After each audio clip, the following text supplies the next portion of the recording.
Good evening. I'm your host, Shamila Hanley, and you are watching Race to the World Cup. We are here live at Meydan Racecourse on this beautiful afternoon. The weather is amazing. And we will be bringing you previews of each of the World Cup races. It is the 28th running of the Dubai World Cup, and it's a pleasure and an honour to be here with you today to bring you all of these races and to find you some winners, of course, as well. Now, nearly 30 years ago, His Highness Sheikh Mohammed bin Rashid Al Maktoum had a vision and wrote history in the sand of Nad Al Sheba. Today, we sit in one of the biggest grandstands in the world and one of the most famous and well-known racecourses here as well. And I'm looking forward to bringing you all the races.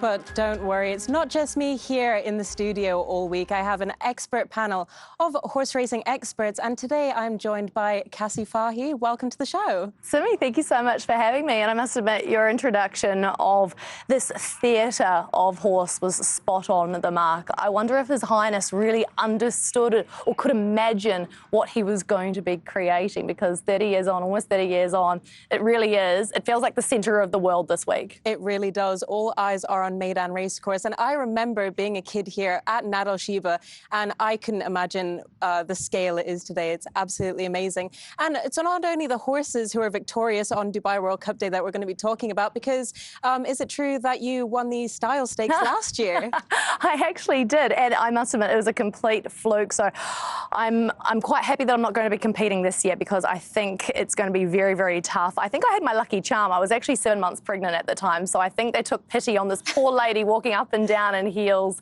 and they gave the prize to me, maybe. Well, we are looking forward to bringing you 3 fantastic races on the opening show of Race to the World Cup. So watch this preview on what's more to come.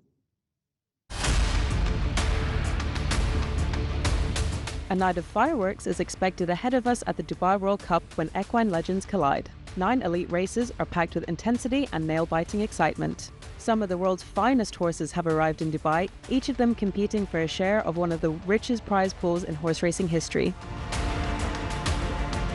The battle begins with the Dubai Kahela Classic. Talal Al Khalidiyya returns to Meydan to defend his title. However, the challenge is daunting. The Al Reef Stables duo Mubid and Unleashed have been in top form and are ready to challenge the reigning champion. Will Talal etch his name into history, or will a new king be crowned? After that, we have the ultimate test of stamina, the Dubai Gold Cup. The longest race of the night welcomes back Trawlerman, the Godolphin star who finished 3rd last year. But his stablemate Dubai Future, who stunned the crowds with his spectacular performance under Sylvester de Souza, could get the better of him. Will it be a Godolphin-dominated finish, or is it a shock in the making?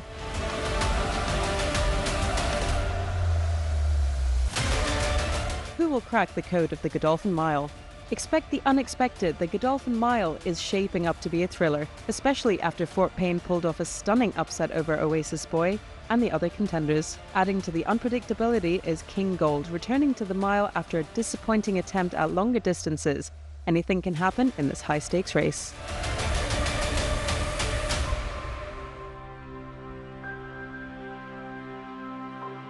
Well, we've got plenty to go through here in this half an hour slot. So we will take you through the runners and riders for the first race. It's the Kahela Classic Group 1. Horse number 1 is AF Makam. Horse number 2, Asfan Al Khalidiyya. Horse number 3 is Jafar. Number 4, First Class. Horse number 5 is Canal de Faust. Horse number 6 is Mobid. Number 7 is Najib Al Zaman. Number 8, Sunny Deloop. Number 9, Tariq. And of course, horse number 10, one you've all been waiting for, Talal Al Khaladia. Horse number 11 is Unleashed.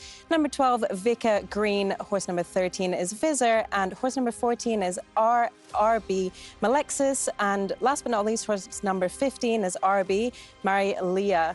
Now, Cassie, this is one of my favourite races of the night, so it's actually a shame for me that it's one of the first races of the card, but I'm really looking forward to it. And you must be well acquainted with Arabians now, working at Abu Dhabi Racecourse. Well, you actually took the words out of my mouth, because this is also one of my favourite races that I'm really looking forward to, because, yeah, at the Abu Dhabi course, I MC on their race nights, and so I'm really getting to see these Arabians. Where I come from in Australia, we don't have Arabian racing, so I'm really loving learning more about them. And I do have a couple of favourites in there that I've been seeing in the flesh, but I must admit I'm really looking forward to Talal Al Khaladia, just to see what he can do. Can he back it up?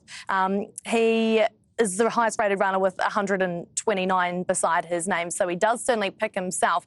But I've got such a soft spot for a few of these others, like the First Classes, like the Sunny Deloops, those sorts of horses that I do get to see at Abu Dhabi. Well, exactly. And a horse that stunned us at this time last year is Talal Al Khaladia, and we can watch him winning the Kahila Classic 2024 here for you as well. We have a replay, and this was a very good race. And all eyes were on Asfan Al Khaladia, and then it kind of changed up a little bit. And I wasn't expecting Talal Al Khaladia to become victorious in the end. I don't think many people were. I think his stablemate was a very short-priced favourite. He was well backed in international markets, and he was expected to be doing the job. I think he'd come into the race unbeaten as well. So the fact that Talal was able to topple him by 6.5 lengths, also, he didn't just win by a small margin. He really put it to them and came out victorious in a determined fashion. No, exactly. And honestly, when I was working in Saudi Arabia, it was that season, and everyone kind of brushed off Talal Al Khaladia, and they are brothers, and the Al Khaladia bloodlines in Saudi Arabia are very strong indeed, and that just went to show it. So he has won 4 races this season alone, so hopefully he can prove himself yet again to show it wasn't a fluke, and he is indeed better than his brother Asfan. He almost doesn't know how to lose. I think he's been beaten on 3 occasions, and they've been seconds. He's gone back home to Saudi Arabia, as you alluded to, and he's been doing the job so brilliantly there. I don't think he will be beaten. He draws in gate number 8. He won from gate number 2 last year. It'll be interesting to see if that makes any real difference to him or not. But certainly if he's going as good as what he did this time a year ago, I think he'll be hard to catch. I think he will be as well. Another runner is Tariq for the Yas Stables Syndicate for His Highness Sheikh Mansour. And the racing manager, Claude Piccioni, had a few words on him this morning. How are you? Good morning. Yeah, I hope we got all the support from everybody. Tariq is in good form. He's been prepared for this race, particularly. We decided that a few months ago to go with him here in Meydan. He will have some headgear for this race. We're going to put the blinkers on to follow the place a little bit more easy. So we're pretty confident. Claude, Tariq started on turf, and after that also you mentioned that he did great performance on the dirt surface. Do you think that he will compete well and acclimate well on this surface of Meydan? Yes, of course. Yeah, no. He won in Allen on a mile on the dirt. Then we came here, we finished second in the Maktoum Challenge, 3. And, you know, it's a big ask for the horses to run the first time here in Meydan, and they did pretty good. That's why we're pretty confident. I know the opposition is very strong, especially from Saudi horses, but we're pretty confident. Claude, before taking the decision, you had also Jinan with Tariq and also Ajrad. Yes, the 3 good horses we had is Ajrad, Jinan, and then and Tariq. Ajrad, we know is more on a turf, and it was a late decision if we come here, but it was in between Jinan and Tariq. So we bring them here, we have a good gallop, and we realize that Jinan doesn't like the dirt. So we kept Jinan for the turf and for next season, and we went on a dirt with Tariq. That's what we decided, because we need a runner on a Kayala Classic.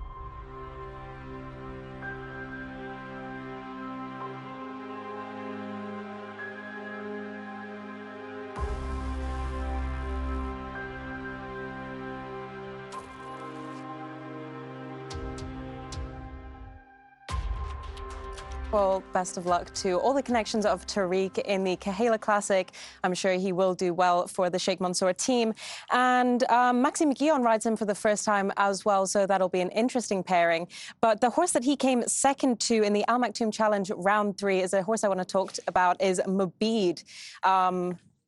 What do you think about him, Cassie? What was your first impressions of Mubid winning that race? Well, winners are grinners, and you've got to have, I think, that winning form coming into arguably the biggest Arabian race in the country. It might not be the biggest race in terms of prize money. His Highness the President Cup has that in the Abu Dhabi Turf Club. But in terms of eyeballs on the sport, on Arabian racing, this is the race that you want to be in, and you want to be coming in with that good form, which Mubid does have.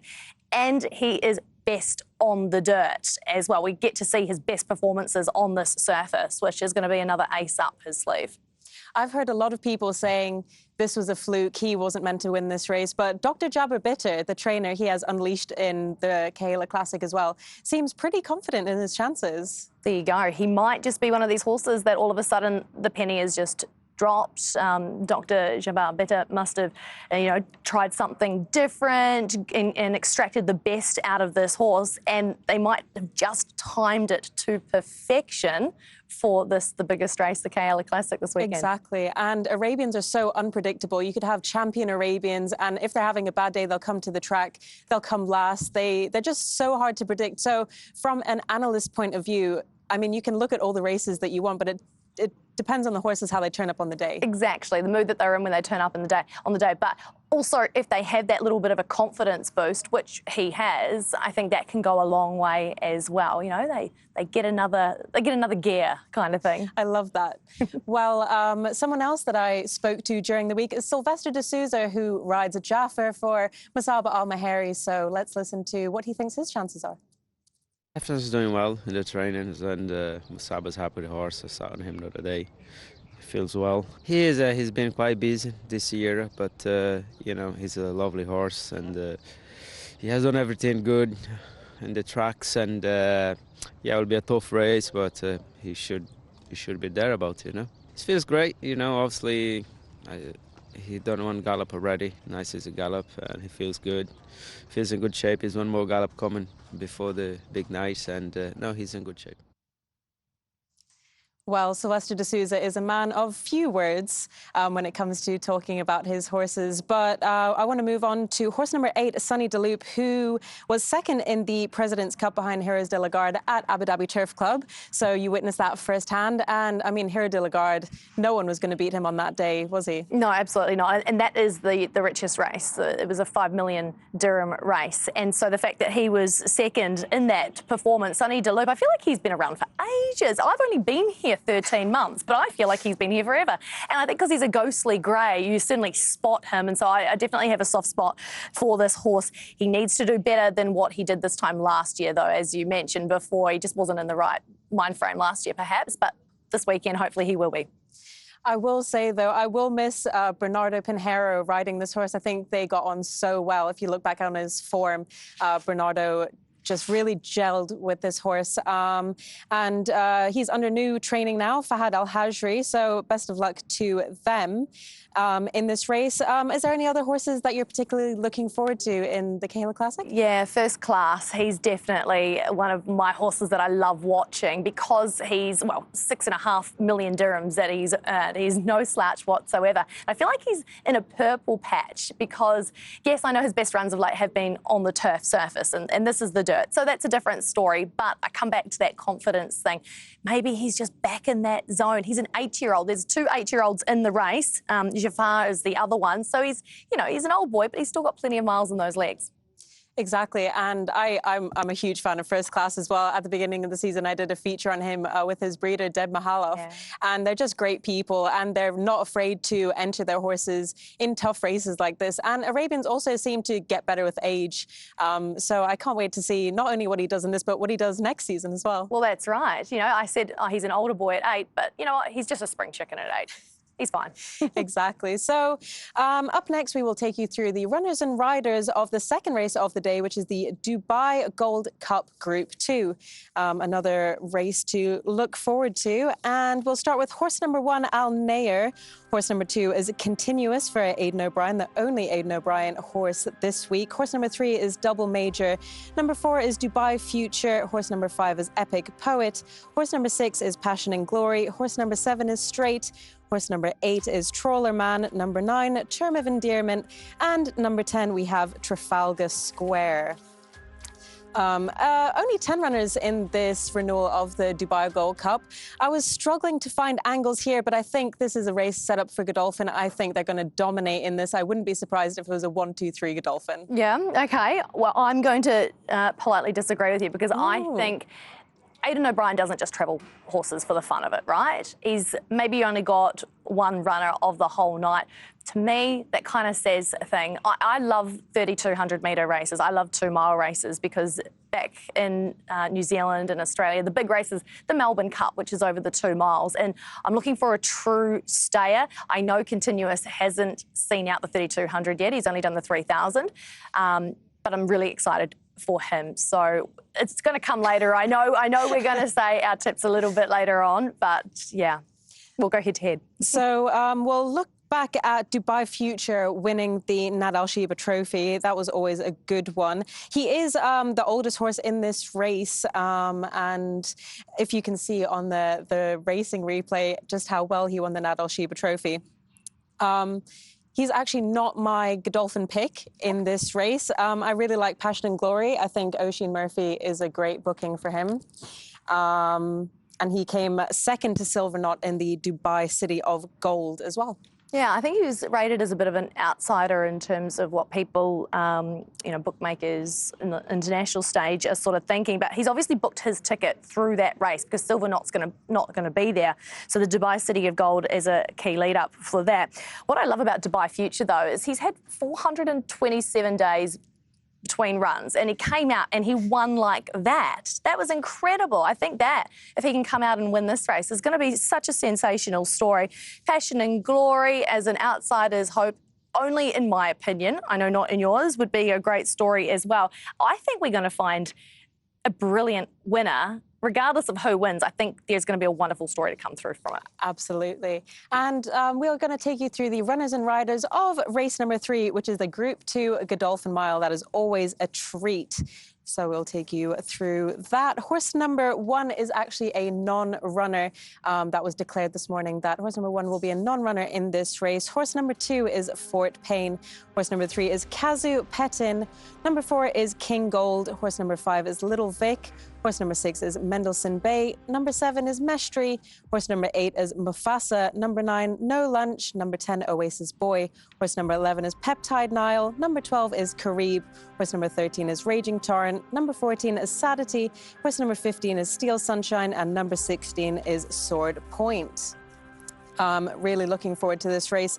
And we can bring you a replay of King Gold coming first in the Firebreak Stakes. What did you make of that race, Cassie? Brilliant. You know, to run down Laurel River like that, that's a feather in his cap for sure.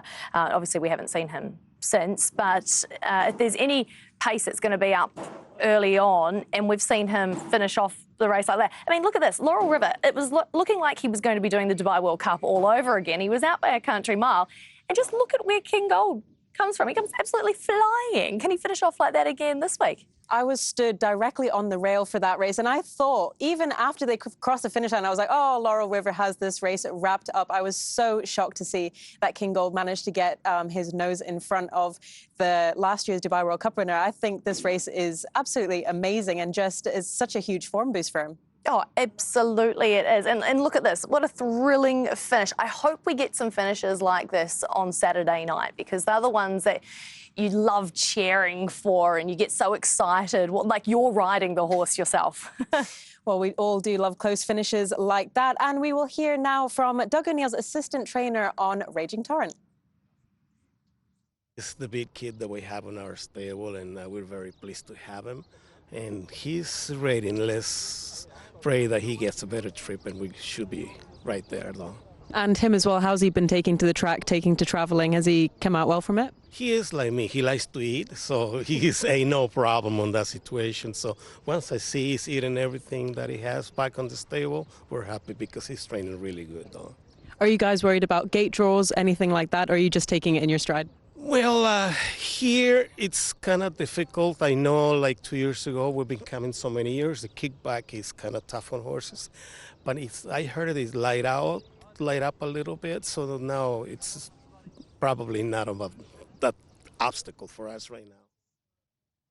I am really looking forward to seeing how Raging Torrent gets on. He is an absolute bull in the mornings, really impressed me. And we can have a look back at Fort Payne coming first in the Berge Nahar, which is another one for the French contingent.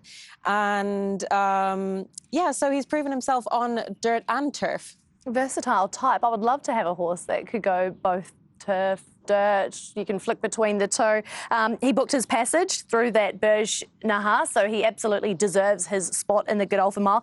If he happens to win, he will claim that $100,000 US bonus for his connections, that bonus scheme that the DRC have put up. So they'll certainly be cheering for that 100%. They will. I hope he goes well. I really do. I do as well. And of course, we have to mention Mestre, who won the Almac 2 Mile for Michael Costa. I've become a huge fan of Michael Costa this season. I've really been shouting for him to win the trainer's title. And Mestre was really nice in this race. He beat Carib, and he was 8th on Super Saturday. But do you think that was just an off day for him? Yeah, potentially. I do think that Michael Costa, great guy, absolutely great guy, and you'll have plenty of experiences with him at Jebel Ali with your work, but he needs a win this Saturday night to just make sure Musaba Mahir is not going to catch him in the Trainers' Championship. So I'll be cheering for his two hopes in the race so that he can get across the line. Exactly right. And you can just hear the battle here between Mestre and Carib in the final closing stages. Ben Cohen was on board at that time. And I really hope that Michael Costa and the Jebel Ali team can become victorious on World Cup night. That would be amazing scenes. I always love to see a local winner. Speaking of more locals, we will hear from Abdullah bin Muammar a little bit on Mufasa. Mufasa came here to Dubai from a month ago. He's a horse that won a Group 3 on his last start. I think he's a horse that will improve next year. I think he will need the run this race, but we think he has a good chance. Is he going to stay and continue on for next season? Yes, hopefully he'll stay and for next season, and we'll see. Like, will we point for the sprint races next year or for the mile races? And best of luck to Triple R Racing with Mufasa. I cannot wait to see him. And speaking of horses we cannot wait to see, let's have a look at our predictions for these first 3 races and the Dubai World Cup as well. I know that you had some keen underdogs here, Cassie.